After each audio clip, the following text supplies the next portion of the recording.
Champions লিগের গতকালকে রাতটা খুবই এক্সাইটিং একটা রাত ছিল, তবে ওইভাবে করে আসলে জমে নাই।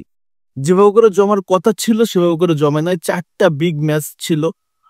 লিভারপুল, অ্যাটলেটিকো মাদ্রিদ, তারপর হচ্ছে চেলসি, বায়ার্ন মিউনিখ, পিএসজি, তার সাথে আতালান্তা এবং আয়াক্স, ইন্টার মিলান। প্রত্যেকটা ম্যাচই মোটামুটি বড় ম্যাচ।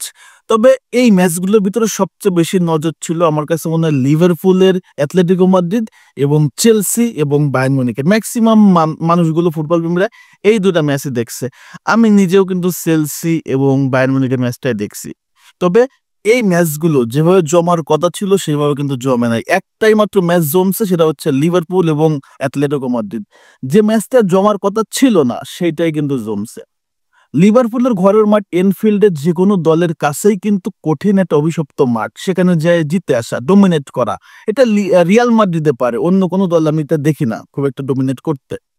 শুরু থেকেই 20 মিনিটের ভিতরে কিন্তু লিভারপুল সেই কাজটা করে দেয়, 2-0 গোলে আগায় যায়। কিন্তু অ্যাটলেটিকো মাদ্রিদ একটা সুপার কামব্যাক দেয়, 2-2 গোলে তারা ড্র করে ফেলে। এবং এই ম্যাচটা যখন শেষের দিকে, তখন ভার্জিল ভ্যান ডাইকের গোলে লিভারপুল আসলে জিতে যায়। এবং এই লিভারপুল এই সিজন যদি দেখেন লাস্ট 5-6টা ম্যাচ তারা 80 মিনিটের পরে যায় আসলে ম্যাচ জিততেছে, মানে একদম শেষ সময় জিততেছে। তো এই যে একটা ফ্যান্টাস্টিক একটা ফ্যান্টাসি শুরু হয়েছে, তো লিভারপুলের এই ধারাটা কিন্তু আর্নে স্লট কন্টিনিউ করতেছে যে 80 মিনিটের পরে জিততে হবে, এর আগে জিতা যাবে না। তো গতকালকের এই ম্যাচটা একটু জমছে না, ভালো লেভেলের জমছে। আমরা যদি পিএসজি এবং দেখি আতালান্টার ম্যাচটা, পিএসজির ঘরের মাঠে আসছিল আতালান্তা, কিন্তু তাদেরকে একদম দুঃস্বপ্ন পার করে দিছে, 4-0 গোল। আতালান্টা আমার কাছে মনে হয় যে খুব একটা দুর্বল দল না, কিন্তু তারা এত বাজেভাবে হারছে। যদিও কারণ আছে তাদের অনেকগুলো প্লেয়ারই আসলে ইনজুরির কারণে, সাসপেনশনের কারণে খেলতে পারে নাই। তো এই কারণ ইনজুরির মূলত কারণ, যার কারণে কিন্তু আসলে আতালান্তা খুব একটা পাত্তাই পায় নাই। এবং এই ম্যাচটাতে গোল করছে ব্রাজিলিয়ান সেন্টার ব্যাক মার্কিনিওস। তো এই ম্যাচটা খুব একটা জমে নেই। তবে যে ম্যাচটা সবচেয়ে বেশি আগ্রহ ছিল সেটা হচ্ছে চেলসি এবং বায়ার্ন মিউনিখ এলিয়েন্স অ্যারেনাতে একটা বিগ ম্যাচ হবে। কিন্তু আসলে এই ম্যাচটা খুবই হতাশ করছে, খুবই হতাশ করছে, খুবই হতাশ করছে। 3-1 গোলে চেলসি হেরে গেছে। এবং এই ম্যাচটাতে ভাবছিলাম পেদ্রো ভালো একটা পারফরমেন্স দেখতে পারবো, সেটা কিন্তু দেখতে পারি নাই। চেলসি আসলে এলিয়েন্স অ্যারেনাতে যে বায়ার্ন মিউনিখের মাঠে যে আসলে টক্কর দিয়ে আসে বায়ার্ন মিউনিখের সাথে, এটা রিয়াল মাদ্রিদই পারে।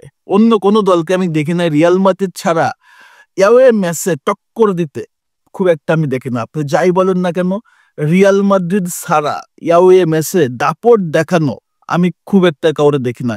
চেলসির ভাবছিলাম এই ম্যাচটা একটু ফাইট হবে, কিন্তু ফাইট আসলেই হয় না। 3-1 গোলে চেলসি আসলে বড় ব্যবধানে হেরে আসছে। লাস্ট আয়াক্স এবং ইন্টার মিলান, এবং এই ম্যাচটা ইন্টার মিলান 2-0 গোলে জিতছে আয়াক্সের সাথে। তবে আয়াক্স একটা সময় চ্যাম্পিয়ন্স লিগের অন্যতম সেরা একটা শক্তিধর দল ছিল। আয়াক্স কিন্তু 2বার চ্যাম্পিয়ন্স লিগ জয়ী দল।